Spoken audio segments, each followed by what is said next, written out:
Hi guys, welcome to Full Time Devils. I am Adam McCullough, he is Laurie Whitwell, and we are here for Talking United with The Athletic, because Laurie Whitwell, if you don't know, is from The Athletic, a fantastic site for all your sport news, not just your football news, your NFL, MMA, basketball, tennis, boxing. They have it all covered. Great journalists covering every single sport, every single club as well, like Laurie, like Andy Mitten, like the Ornstein they've even got as well. So go and check it out. There's a link in the description below as well, and you can get a 7-day free trial and then 50% off your yearly subscription. So click the link in the description below. It should be flashing on the screen as well, and get on it. But myself and Laurie are here today to talk United, and Laurie is fresh from speaking with Ole Gunnar Solskjaer.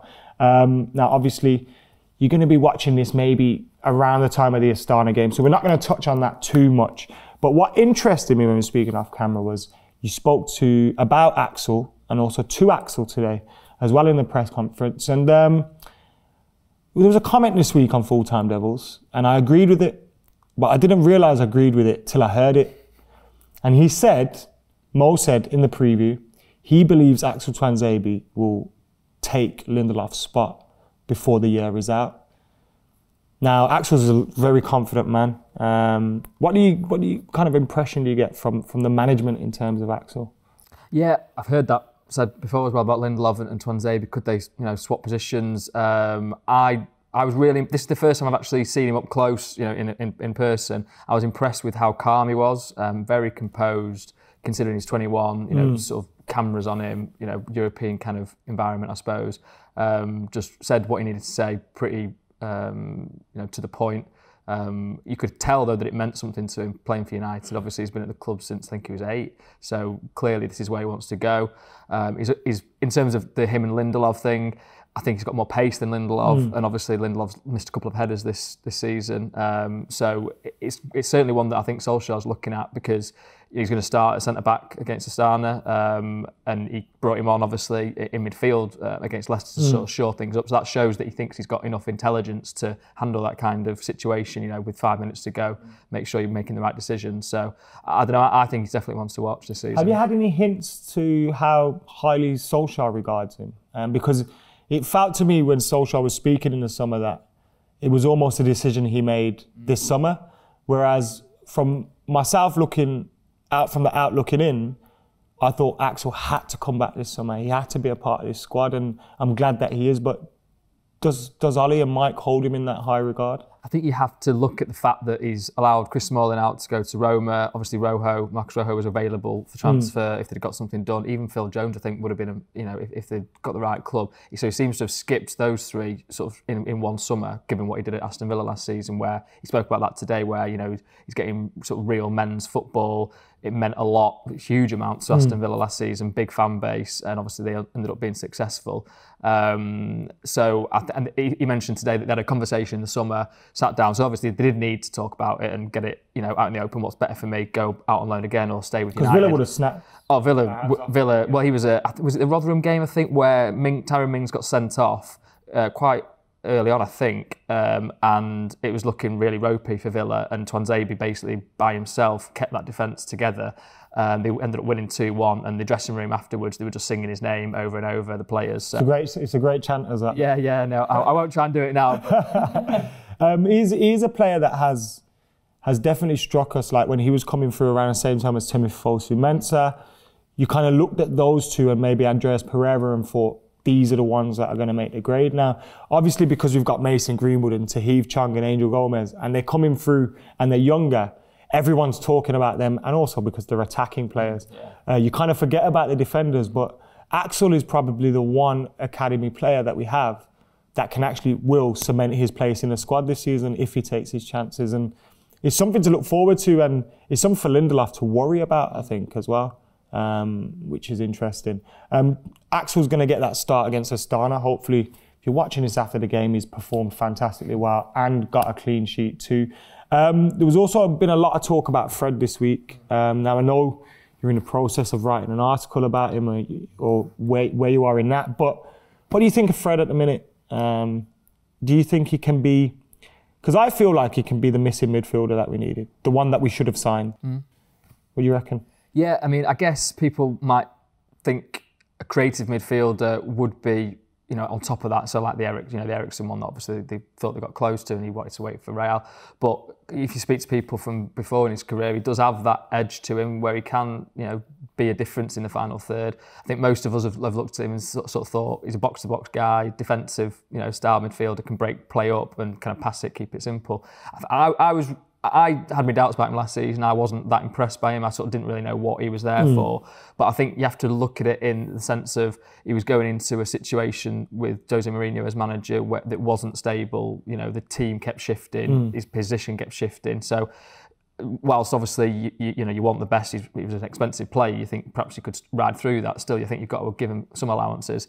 So I was actually really impressed by his cameo against Leicester. The fact that he came on, brought energy. It was a real sort of astute substitution, I think, by Solskjaer, who has been criticised for not acting quick enough previously or making those changes. It did change the sort of flow of the game, I feel like. So United got more control. Yeah, I felt like what was important with Fred as well was McTominay had a good game against Leicester, but what he doesn't do great is receive the ball from his defenders and move further forward 30 yards. He isn't amazing at that. He can do it. Same with Matic, very static, very isolated and very slow. And as soon as he came in, because before that, Ashley Young was getting the ball a lot and just hoofing it down the line. But then we had someone that was coming, offering themselves, receiving the ball in the middle.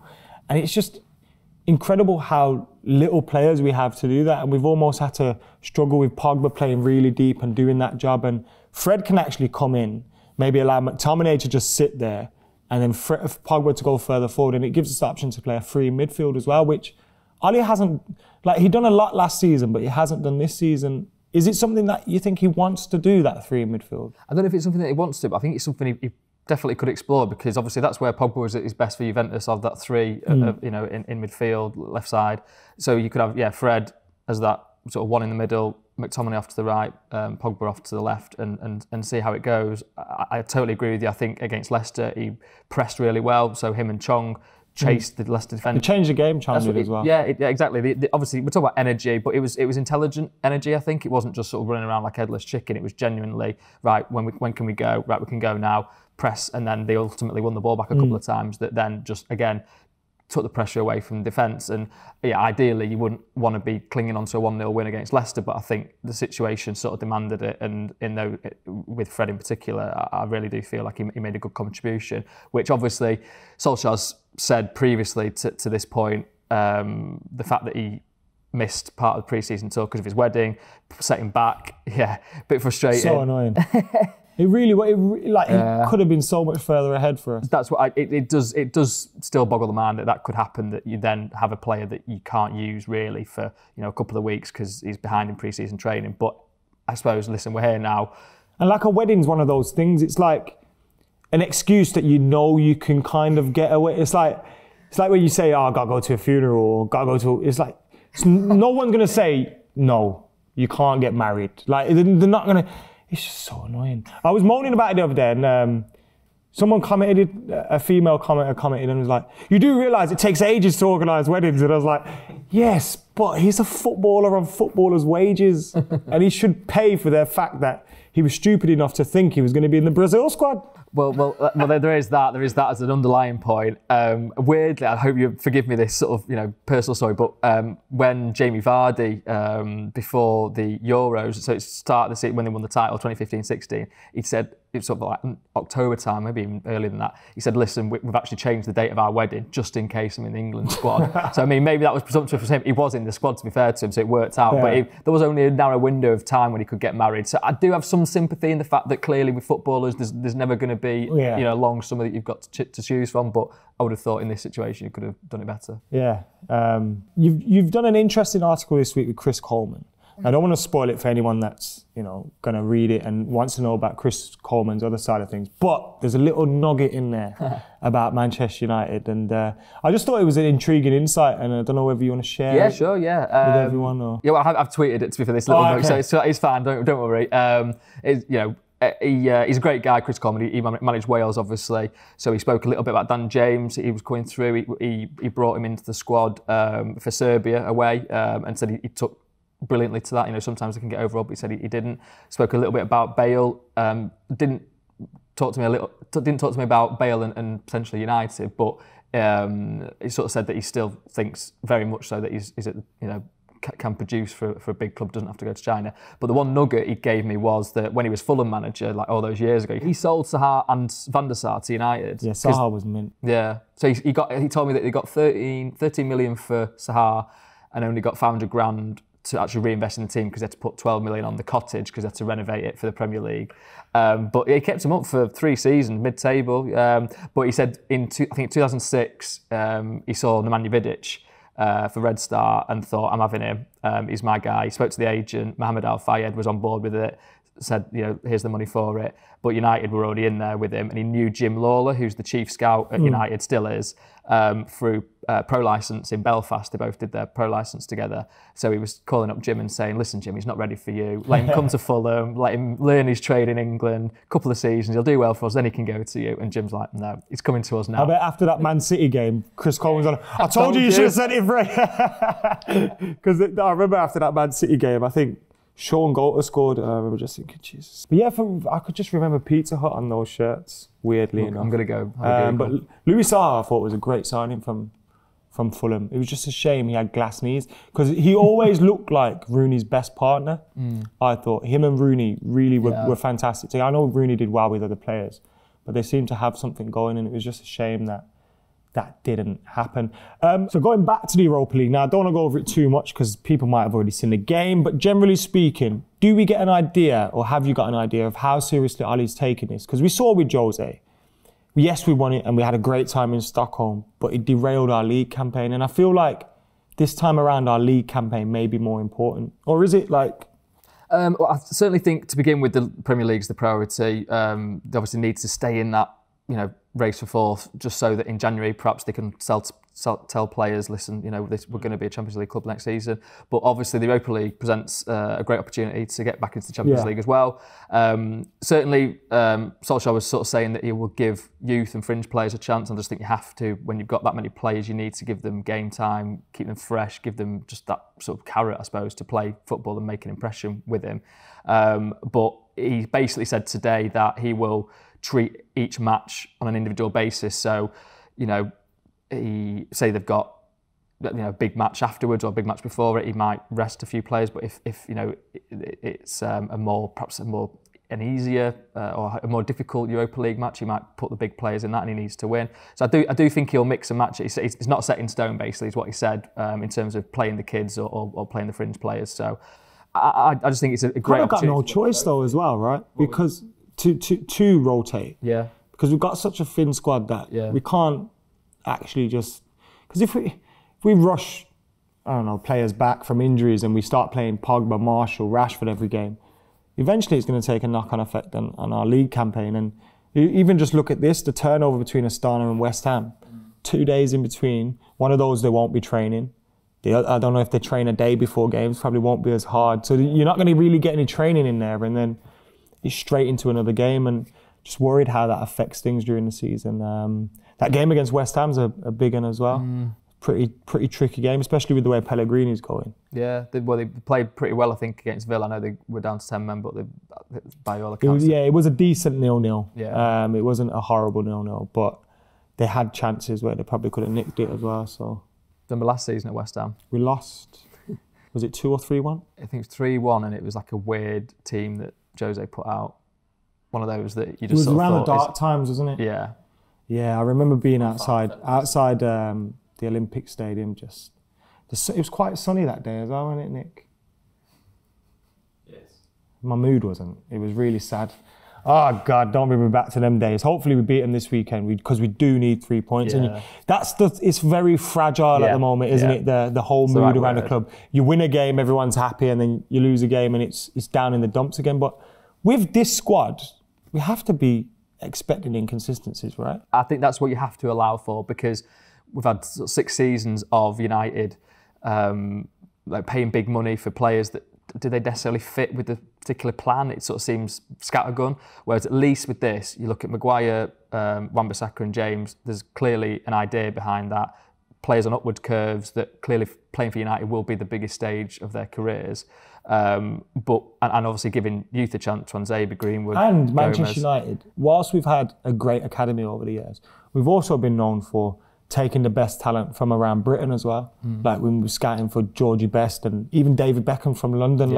We didn't just get the best players from in and around Manchester. We got the best from Duncan Edwards was from Dudley, for God's sake. So it's like that's what we're going back to as well in that sense, like grabbing the best younger players from around England, which is interesting. But again, you look at Declan Rice. I don't know if you've seen the trouble I got myself into on Twitter about Declan Rice and all that stuff, but 90 million, you hear some of the talk. Oh, right, yeah, I mean, that's a lot of money. I don't know if they go that far. I mean, you look at, they bought Maguire for 80 million, but that's a guy that's, you know, proven season after season. Is the interest in Declan Rice real? I think so, yeah. Maddison as well. I hope that's real. Yeah, I think they're both genuine because you can just see, but I don't think what I've liked about United this summer is that they have walked away from deals where they thought it's too much, Sean Longstaff, or they sensed that the player didn't want to come to them, you know, Paulo Dybala. So, and I quite like that. So therefore, you will get these inconsistencies in performance. But I think ultimately you can see where Solskjaer would like the team to go. So you kind of have to allow for that. He needs another big window, and I don't mean a January window. Yeah, it's just absolutely. whether he absolutely does makes it or not. I think he knows that. He knows that, you know, you can't rely on these players, you know, to all do brilliantly. He's going to give them a chance, but you need ready-made, you know, stars that are right, you know, at crucial junctures. Anything else popping up in the Athletic that we need to keep an eye on? There's a few boxing articles I enjoyed this week as well. Yeah. I'm getting on them as well. Not just the football stuff. Well, I get fed up talking about football sometimes, so sometimes I just want to dive into something. Yeah, the American side is great. I mean, I dip into the NFL sometimes, or See, even baseball. I've not got to grips with NFL yet. I watch like the Super Bowl when it's on, or have a little look. And I like the jerseys. I like buying those. Yeah. But I don't have a clue what's going on. I went to a few games last year as well, so that probably doesn't sound great. I was just sat there not knowing what's happening. Give it a go. I lived in America for a while. And I was actually in hospital. I probably don't know why I'm telling you this, but I was in hospital for a few weeks actually, and they had college football on, so I just had to get used to it, and I really loved it once I understood it and got used to it. And you know, obviously the pause in play is different to what we're used to with football, but it's very tactical, and you can see game plans and you know, people putting set plays into play. So I really liked it. I think when you read the writing on the Athletic, that sort of that brings it home a little bit more. Yeah, I'll check out the NFL stuff. But yeah, check it out. MMA is covered, boxing's covered, NFL, football, all your favourite football teams, transfer news and specials as well. Like we said, the interview with Chris Coleman and things like that. So make sure you're checking it out. As I said, the link's in the description below. You get your week free trial, and then you get 50% off a yearly subscription with The Athletic. Link is on the screen and in the description below. So go and check that out. Also, if you have any questions for myself and Laurie, then we may be back next week. It's definitely going to be back talking United with The Athletic, whether it's Laurie or another face from The Athletic. Get a question or two in for us in the comments below as well, and we'll try to answer as many as possible next week. Laurie, anything you want to add before we shoot? Just thanks for having me. Good chat. Thanks for coming. And at Laurie Whitwell on Twitter as well. Check that out. And for now, guys, I've been Adam. He's been Laurie. We're out of here.